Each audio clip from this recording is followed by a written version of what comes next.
Once I returned to the quiet of my own room, I leaned heavily against the door. My mother's face, Gwendolyn, was seared into my thoughts. Sleep offered no relief. Each time I shut my eyes, her image surfaced behind my eyelids like a ghost I couldn't escape. Ours was a small, tight-knit family, just my father, Franklin, my mother, and me, Owen, their only son. Gwendolyn had married young and gave birth to me at just 21. Now, at 40, she carried a kind of soffalio, unassuming yet magnetic. Her auburn hair, often tied in a loose bun, framed features that caught people's attention without her ever seeming to notice. Franklin, a successful architect, had given us a comfortable life in a peaceful neighborhood surrounded by trees and quiet roads. I was only weeks away from leaving for college. Still, that single unsettling incident had shifted something between my mother and me, something she never brought up again. Over time, I suspected she either convinced herself it hadn't happened or buried it deep. But in the days that followed, whenever we were alone, a quiet discomfort radiated from her. It clung to the space between us. I felt it too, tight, internal, hard to explain. Being alone with her became difficult. I could barely look at her without feeling the weight of something I couldn't name. But the way I saw her had undeniably changed. And with that change, a strange habit began to form. I started watching her routines, especially her time in the bathroom. One afternoon, while both of my parents were out, I found my father's toolbox and selected the smallest drill bit I could find. Quietly and carefully, I bored a tiny hole through the plaster wall just behind a hallway storage cabinet, right outside the bathroom. I patched it with spackle, sanded it smooth, and painted it so it blended in seamlessly with the rest of the wall. From that moment on, any interest I'd had in the girls I was seeing faded. It was replaced by this hidden, obsessive fixation on her, Gwendolyn. Eventually, she began to notice the change. One afternoon, she mentioned how much more time I was spending at home and asked gently if something was troubling me, maybe issues with friends or school. I deflected with something vague about getting more involved in graphic design projects on my computer. A few evenings later, as we sat around the dinner table, Franklin shared some news from work. His firm had a major development in another state, and he was being sent to manage the transition. He'd be away for an entire week. 2 days later, Gwendolyn and I drove him to the airfield. The ride back was quiet.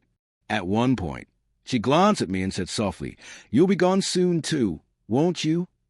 Her voice was gentle, but there was a sadness there, an impending emptiness she was already feeling. "I know," I replied. "I'll miss you both a lot." But as the words left my mouth, my stomach twisted. The idea of her being far away from me, just the thought, unearthed something dark and uncomfortable within. My mind wandered, and I nearly missed a red light. "Owen," she said, sharply turning toward me. "Your mind is somewhere else. You almost ran that light. What's going on? You seem distracted." I hesitated, trying to find something to say. "It's nothing, Mom. Just thinking about college. I guess it's coming up fast. I'm going to miss being home." She smiled, her warmth reaching me like sunlight through glass. "I'm going to miss you so much too, sweetheart. I love you. If you only knew," I thought, "if you only understood." That sentence echoed silently in my mind. Back at home, she made us both a calming cup of herbal tea, then mentioned she had plans to meet a friend later that evening. On the third night after Franklin had left, sometime around 10 p.m., I was downstairs half watching a documentary about wildlife when a loud thump followed by a faint cry from upstairs made me jump. I raced up the steps and knocked hard on her bedroom door. "Mom, are you okay?" I called out. There was no answer, just a low sound, like a quiet moan. I turned the knob. It was unlocked. I pushed the door open.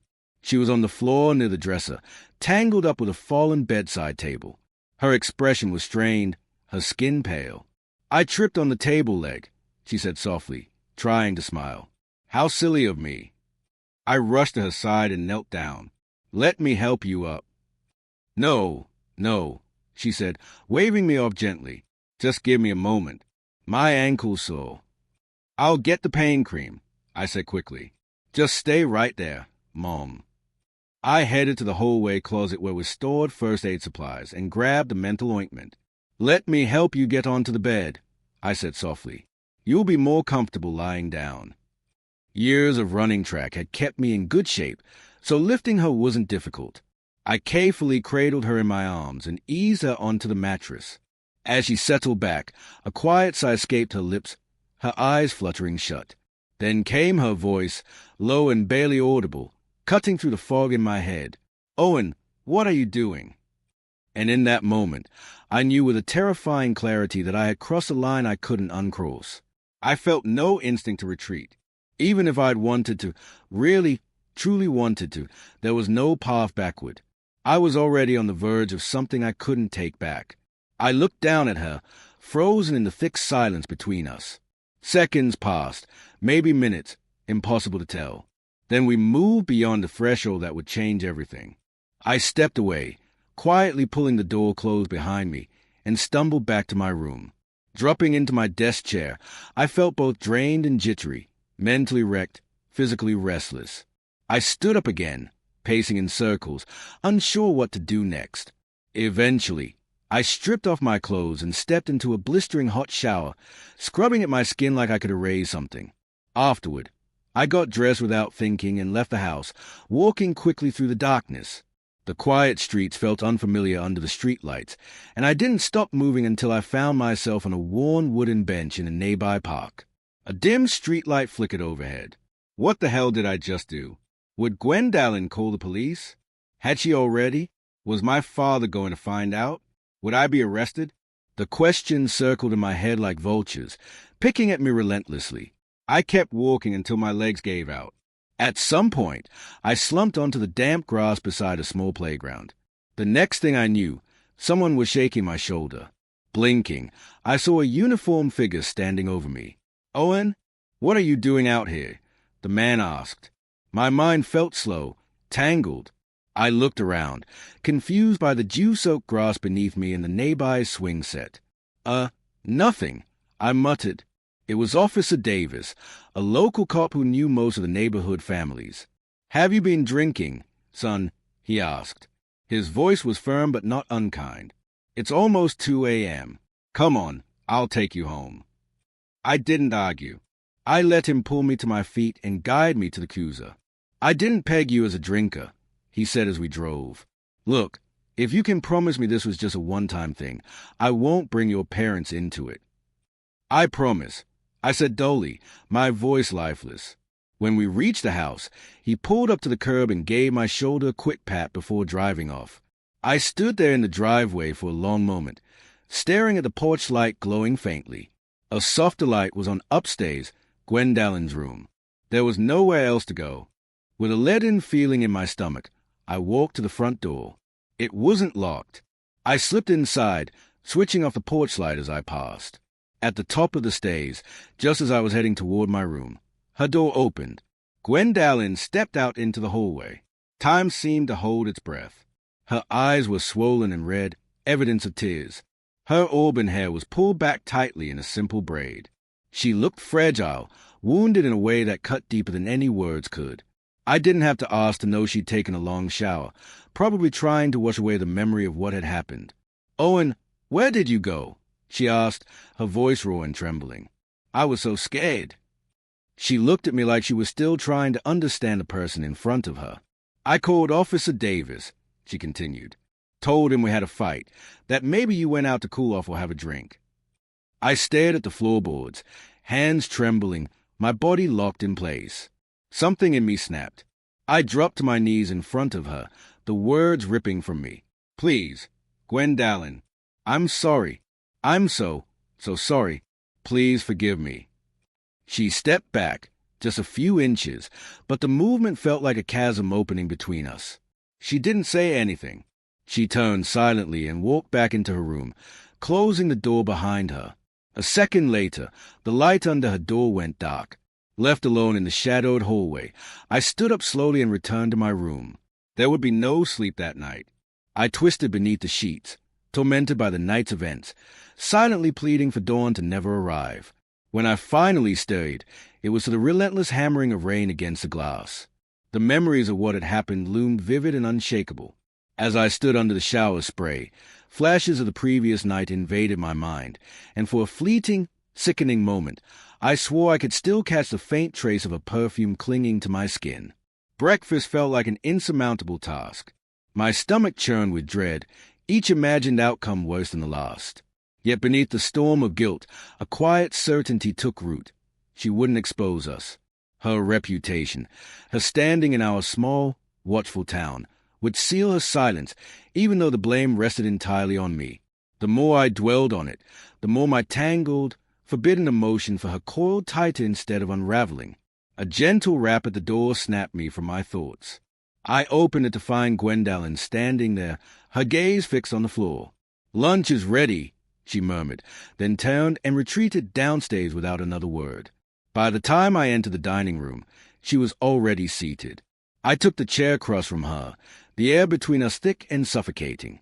A grilled cheese sandwich and tomato soup sat untouched in front of me, the silence pressed down like a weight.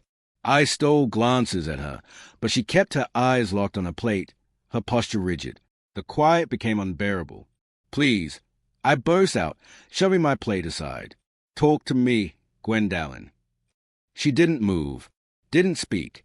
Driven by some desperate hope that a shred of her affection remained, that our secret was still safe, I let the words I buried for months spill free. "These past few months, I don't even recognize myself anymore. What I feel for you, it's wrong. I know it is. But it's like something inside me snapped. I couldn't stop it. I still can't." Her head jerked up, eyes wide with shock, then horror. Her hands flew to her ears as if to block out my voice, her entire body trembling. Without a word, she bolted from the table, the sound of her bedroom door slamming shut and the lock clicking into place echoing through the house. I stayed at the table, the silence now a crushing verdict, my mind spiraling toward the inevitable ruin I'd set in motion. That evening, I paced my room like a trapped animal, every nerve alight with restless tension. Franklin would be home soon. My departure for college loomed, yet the hunger gnawing at me drowned out any thought of consequence. A decision crystallized. Before I could second-guess myself, I strode down the hall toward her room, my pulse roaring in my ears. I paused outside her door, listening. No sound, no protest. I turned the handle. It gave way without resistance. Gwendolyn lay propped against the pillows, the dim glow of the bedside lamp casting shadows across her face. Fear flickered in her eyes as I stepped inside, shutting the door behind me. The lock engaged with a soft, final click. I moved toward the bed. Her breath hitched, her fingers clutching the sheets. "Owen," she whispered, her voice thin with terror. "What do you want?" I didn't answer. I leaned over and flicked on the dim bedside lamp, then killed the harsh overhead light, draping the room in a muted half-darkness. Rational thought had abandoned me entirely. We surrendered to that forbidden closeness once again. A deafening crack of thunder startled me awake. Gwendolyn lay beside me, her breathing slow and steady, or so it seemed. The digital clock's neon glow read 4:03 a.m. A nagging voice whispered that she wasn't truly asleep, that her silence was complicity, a quiet allowance of my transgressions. When morning came, I woke alone in her bed, the weight of what we'd done crashing down like a physical force. Dressing hastily, shame coiled in my stomach like a serpent as I crept back to my own room. Later, I found her perched on the living room couch, her gaze fixed on the rain-blurred garden outside. Our eyes met for a fleeting second, a silent exchange heavy with unspoken guilt. I ached to say something, to offer solace, but words were useless now. What had happened twice was irreversible. There was no script for this shattered reality. For the next 2 days, we moved like ghosts around each other. Meals appeared without conversation. She retreated behind the closed door of her room. Franklin's return loomed tomorrow, a ticking clock. It was staggering how thoroughly life had fractured in just 7 days. And yet, my hunger for her hadn't faded. If anything, the secrecy, the wrongness of it, only fed the obsession, twisting my thoughts into something darker. Franklin's homecoming felt like an executioner's approach. That night, after my shower, I sat on the edge of my bed, torn. Should I go to her one last time? The debate raged inside me for an hour. Midnight approached. The conflict became unbearable. With a surge of reckless need, I went to her door. My hand hovered over the knob. If she truly wanted this to end, she'd have locked it. I turned it slowly. The door gave way. Relief flooded me, tainted with something grim, inevitable. Inside, the soft glow of the table lamp illuminated her sitting upright in bed, waiting. Her eyes locked onto mine as I entered. I shut the door behind me, the click of the lock echoing like a verdict. She knew why I was there. Why now, after 2 days of avoidance? "Franklin's coming home," she murmured, her voice hollow. "His flight lands at 7. My pulse spiked. That left only hours before we'd fetch him from the airport. "Owen," she started, then faltered. I stepped closer. "It's okay," I whispered, soothing, predatory. "You know I'd never hurt you. I'll be gentle." A pause, and I think you'll let me. My fingers found the lamp switch. Darkness swallowed us, save for the faint streetlight bleeding through the curtains. We repeated our sin. Another layer to our wretched secret. By 4 a.m., it was over. In 2 hours, we'd be en route to the airfield. Dazed and spent. Gwendolyn told me to leave. She needed to erase the evidence. I considered offering help, but bit back the words. Dragging myself to my room, I felt hollow, wrecked. Meanwhile, she surveyed the disarray, the tangled sheets, the lingering traces of our shame. Fatigue weighed her limbs like lead, but she forced herself to move, to clean, even as Owen's earlier confession looped in her mind like a cursed refrain. The drive to the airport was suffocating in its silence. Franklin was already waiting in arrivals, grinning. "Caught an earlier ride," he announced, pulling Gwendolyn into a hug. "Didn't want to rouse you two at dawn." He beamed at her, oblivious. I avoided his eyes, snatching his suitcase and marching toward the car. 2 weeks later, I stood in that same airport, saying stiff goodbyes to Franklin and Gwendolyn before boarding my flight to a prestigious university across the country. Then the letter came. Franklin's cheerful update brimmed with news. His promotion to partner at the firm, mundane domestic details. Then the gut punch. "We've got wonderful news. Owen, you're going to be a big brother. Gwendolyn's pregnant. Perfect timing. Right as I got the promotion. We're overjoyed. Can't wait to see you for the holidays." Ice flooded my veins. A possessive, sickening thought unfurled in my mind. Whose child is that? Really? The answer slithered up from the depths of my guilt. Mine.